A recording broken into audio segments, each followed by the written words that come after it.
Na década de 1950, um humilde tratorista do interior do Brasil afirmou ter vivido algo extraordinário, um encontro com uma civilização alienígena que o levou para além do nosso planeta. Esta não é apenas uma história de luzes no céu.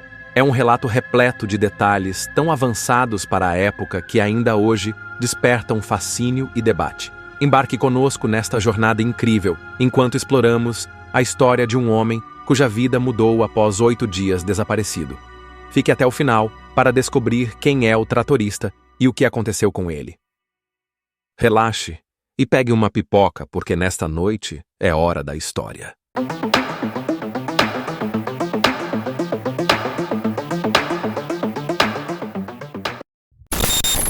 Na pacata Sarandi, no Rio Grande do Sul, na década de 1950, vivia Arthur Berlet, um tratorista com apenas 1 ano de ensino fundamental.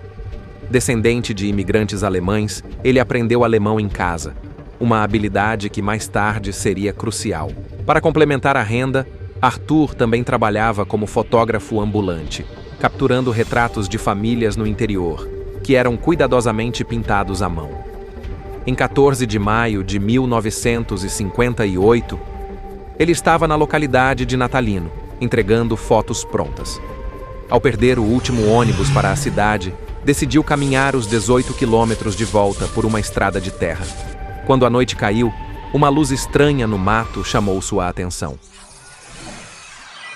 Intrigado com o brilho, Arthur deixou a curiosidade falar mais alto. Lendas locais falavam de tesouros enterrados dos Maragatos, remanescentes da Revolução Federalista do final do século XIX. Pensando que poderia ter encontrado algo assim, ele pulou uma cerca de arames farpados e se aproximou da fonte de luz estranha. Um objeto circular e luminoso, com cerca de 30 metros de diâmetro. Ao se aproximar, um raio de luz intensa o atingiu e uma força imensa que o fazia levitar o atordoou, e ele desmaiou.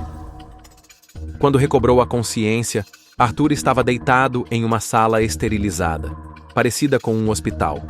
Depois imaginou um grande navio pelas válvulas e aparatos nas paredes de metal, e a falta de janelas.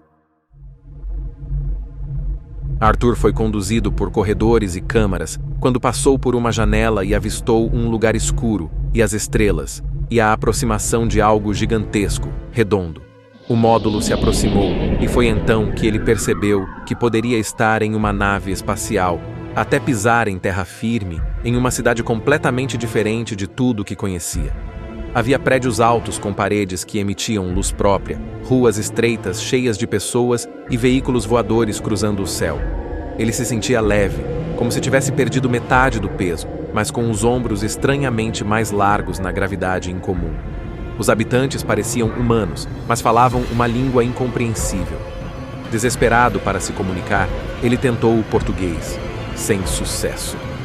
Mas foi ao falar em alemão que encontrou alguém que o entendia. Um guia que se tornaria seu anfitrião. Arthur descobriu que estava em Akart, um planeta a cerca de 45 milhões de anos-luz da Terra, que está situado na galáxia NGC 1097, na constelação de Fornax. Seu guia, uma figura culta e importante, vivia em um apartamento onde a varanda servia como estacionamento para um veículo voador movido à energia solar. Aliás, o Sol era a principal fonte de energia em Akart. Arthur ficou impressionado com tecnologias avançadas.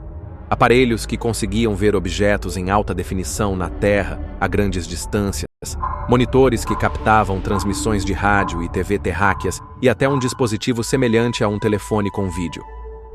Ele também viu trens de levitação magnética, armas movidas à energia solar e um dispositivo que tornava naves invisíveis. A comida, porém, era sem graça, e a água, tão leve que parecia gás, mal matava a sede. Os acartianos explicaram que a abdução de Arthur foi um erro. Suas regras proibiam contato com terráqueos, já que visitavam a Terra frequentemente para coletar recursos como sementes de trigo, que tentavam cultivar sem sucesso em seu planeta superpopuloso, com 20 bilhões de habitantes. Confundindo Arthur com um agricultor por estar no interior, decidiram levá-lo como consultor. Ele notou que o gado em Akart era enorme, mas o trigo não se adaptava ao clima local, com dias mais longos e condições desfavoráveis. Os acartianos também revelaram um plano inquietante de dominação da Terra. Porém, esperavam que a humanidade se destruísse em guerras, para então limpar a radiação nuclear e ocupar o planeta. Após dias de visitas guiadas, Arthur recebeu permissão para voltar. Durante a viagem de 36 horas, mantido dormindo para suportar altas velocidades e turbulências magnéticas, a nave fez uma parada em uma estação espacial perto de Akart. Ao se aproximar da Terra, ele teve uma visão deslumbrante do nosso planeta. Uma esfera vibrante, com tons de azul no lado iluminado, áreas escuras à noite e um cinturão também azul ao redor. Nos polos, ele notou um brilho semelhante, mas em verde e cores fluorescentes. Essa descrição, escrita em 1958, antecipou o que o cosmonauta Yuri Gagarin diria em 1961: a Terra é azul. De volta a Sarandí, após 8 dias, Arthur estava abalado e confuso. Trancou-se em um quarto, escrevendo e desenhando tudo o que lembrava. Sua história, publicada em 1958 no livro Discos Voadores, Uma Viagem a Outro Mundo, ganhou fama internacional, com traduções em alemão e finlandês. Apesar de sua pouca educação, Arthur descreveu tecnologias, como painéis solares, chamadas de vídeo e satélites como o Sputnik, lançado ao espaço pela União Soviética, que eram tecnologias desconhecidas ou em início na época. Embora tenha enfrentado zombaria e continuado pobre, ele nunca mudou seu relato, mantendo-o intacto até o fim da vida. A história de Arthur mistura mistério e visão, levantando questões sobre o que um simples tratorista do interior poderia ter vivido para descrever conceitos tão avançados. Seja você cético ou crente em visitas extraterrestres, esse relato fascina pela riqueza de detalhes e previsões improváveis. Como Arthur poderia saber sobre coisas como chamadas de vídeo e painéis solares na década de 50? Você acredita que Arthur realmente visitou outro planeta? O que realmente aconteceu com um tratorista sem instrução do interior? Deixe nos comentários o que você acha que realmente aconteceu com Arthur Berlet. Essa foi uma história da série A Última Noite com Xvox. Obrigado por assistir a esse vídeo. Existem vários casos exclusivos como esse disponíveis no nosso canal. Então clique em se inscrever em Xvox e continue acompanhando. Qualquer suporte significa muito pra gente. Obrigado a todos por assistirem. Vejo vocês no próximo vídeo. Amo vocês e boa noite.